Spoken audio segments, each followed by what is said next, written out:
Family First message is brought to you by Sleepy's. The Fox 61 News at 10 begins right now. On Sunday, there will be a wake for the 3 teenagers killed in a crash yesterday, and then Monday, all 3 will be laid to rest. Here's the information. The wake for Anthony and Jessica Arpaziz is 3 to 7 p.m. on Sunday at the Della Vecchia Funeral Home at 690 Woodtick Road in Wolcott.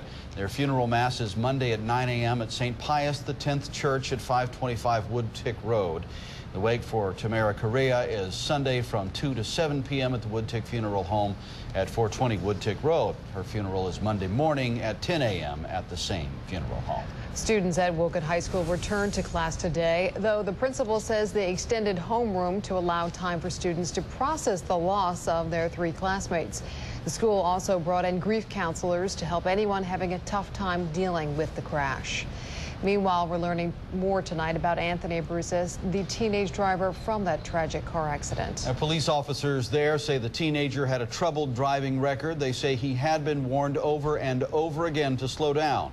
And as Fox 61's Shelley Sindlin reports, yesterday's crash wasn't his first. They came to the makeshift memorial at the crash scene trying to comprehend such a tremendous loss. There's no words to even say. I don't know. It's just terrible. The 17-year-old driver of the car and his 14-year-old sister, the only 2 children in their family, were killed, along with a 15-year-old friend, when their car crashed into this utility truck yesterday in Wolcott. It's just really, really, really sad. Some say perhaps what's even more sad is the fact that yesterday's crash was not the driver's first.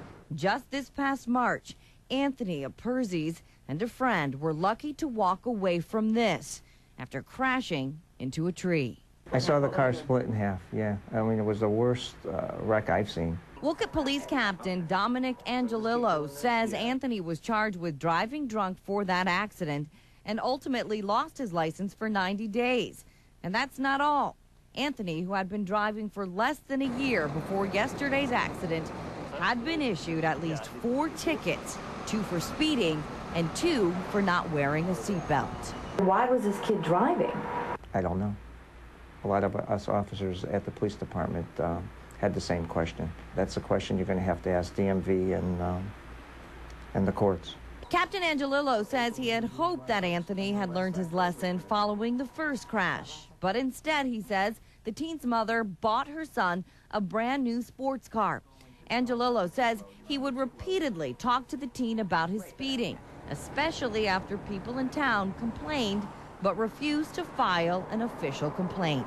The first week in September, I had some of the neighbors in my office, and they were complaining about his driving habits in the neighborhood. They were concerned that there was a lot of children in the neighborhood and that there was going to be an accident.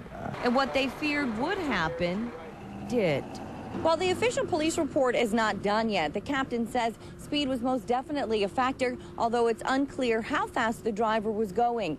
And he says it appears the only one in the car wearing a seatbelt was the driver's young sister, who was in the front seat. It's just terrible.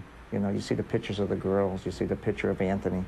You know, they had their whole life ahead of them, and it's a shame that it was just snuffed out in a split second.